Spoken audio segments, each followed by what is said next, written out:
مرحبا بالناس الكل في تيكا تاكا سبورت تايم. رجعنا لكم بعد فترة طويلة قضيناها بعد عليكم. الله غالب عنا التزامات خلاتنا نبعد شوية على القناة. اليوم رجعنا بفيديوهات جديدة باش نرجعوا بأكثر يعني نشاط في القناة إن شاء الله، باش نعودوكم بالجديد الجديد. كما كنتوا تعرفوا اليوم القناة تيكا تاكا واحدة من القنوات اللي اعتبرها شخصيا قريبة برشا لجماهير الترجي، وبرشا ناس سالت عليه في فترة الغياب، برشا ناس خلت لنا كومنتات في صفحتي على الفيسبوك ولا في صفحة متاع القناة سالت علينا. شكرا جزيلا لكل الناس اللي يهمها امر الترجي، والناس اللي يهمها شنو قاعد صاير في الترجي، والناس اللي سالت عليه بصفة خاصة. اليوم باش نحكي في موضوع وبدا الحديث عن الميركاتو الترجي وما ادراك ما الميركاتو، باش نرجع باكثر تفاصيل عن موضوع شغل الراي العام وشغل جماهير الترجي بصفة خاصة. من غير ما نطول عليكم هات نمشيو لفاصل قصير وهنا راجعين.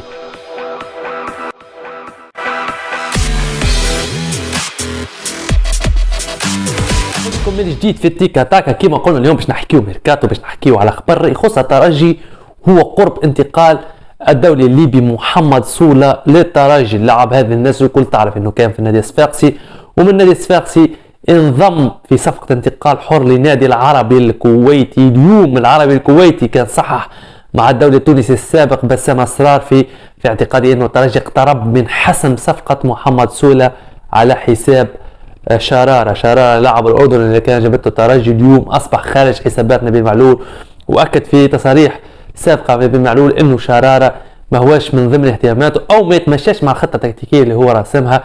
اليوم بنسبه كبيره شرارة سيكون خارج اسوار الترجي، ومحمد سولة يقترب بنسبه كبيره من الترجي. اللاعب هذا كما تعرفوا لعب في السياسات، لعب في المحرق البحريني، لعب في نادي طرابلس الليبي، كانت له عديد التجارب في الخليج.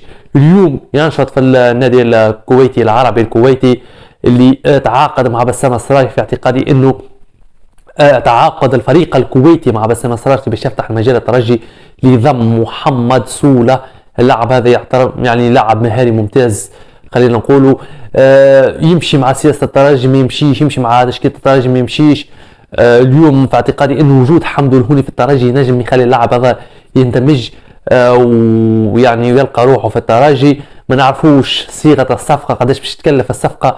القيمه السوقيه نتاع الملاعبي هذا هي 350 الف اورو. اليوم الملاعبي هذا تبلغ قيمته السوقيه 350 الف اورو.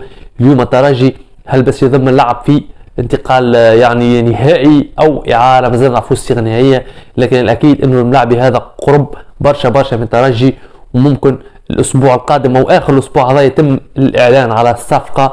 اليوم محمد سولة قريب برشا من الترجي، ومفاوضات كانت بدات يعني عندها مده على امل التواصل مع الفريق الكويتي اللي مازال اللاعب هذا تسو كونترا مع الفريق الكويتي. اليوم اللاعب هذا ممكن برشا باش يكون في بلاصه شرارة اللاعب الاجنبي. اليوم الترجي محتاج لملاعبي، لكن على حساب ملاعب اجنبي اللي هو قد يكون شرارة، اللي في اعتقادي انه بعد برشا من حسابات المدرب نبيل معلول.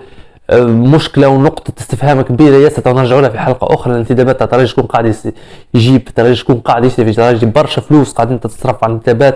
ملاعبيه تعمل في شهر وشهرين وتخرج، ملاعبيه تخرج اعاره، ملاعبيه تفسخ عقودها. من المسؤول؟ نقطه استفهام، من المسؤول عن انتدابات الترجي؟ باش نرجع باكثر تفاصيل في حلقه خاصه على ملف الانتدابات وما ادراك ملف الانتدابات، لانه مش معقول الترجي اللي كانت مدرسه في الانتدابات واللي كانت ما تجيب جوار الا ما يكون عنده قيمته وينجح في الترجي. اليوم اصبحنا نشريو فيديوهات بالبالة ويعملوا شهر وشهرين ويخرجوا، اللي هو ماهوش معقول. اليوم في اعتقادي انه يلزمنا نشوفوا شنو الحل، يلزمنا نشوفوا شكون المسؤول، يلزمنا نلقاو. ودائما اطالب واعيد واقول انه اللجنه خاصه تعنى بالانتدابات توكل اليها مع مهمه يعني اختيار اللاعبين. يلزم متابعه نتاع اللاعبين، ما يلزمناش نتفرجوا على زوز ثلاث فيديوهات في اليوتيوب ونجيبوا جوار. اليوم الترجي حقيقه فهم فشل ذريع في ملف الانتدابات، فشل ذريع جدا في ملف الانتدابات. قلنا باش نعاودوا نحكيوا عليه الموضوع هذا ان شاء الله، لكن المهم انه حبينا نحكيوا على امكانيه انتقال محمد سولة الترجي اللي اقتربوا بشده. ان شاء الله الصفقه هذه تتم، وان شاء الله عديد الصفقات الاخرى تتم، على امل اني القاكم في حلقه قادمه. الى اللقاء، دمتم في رعايه الله.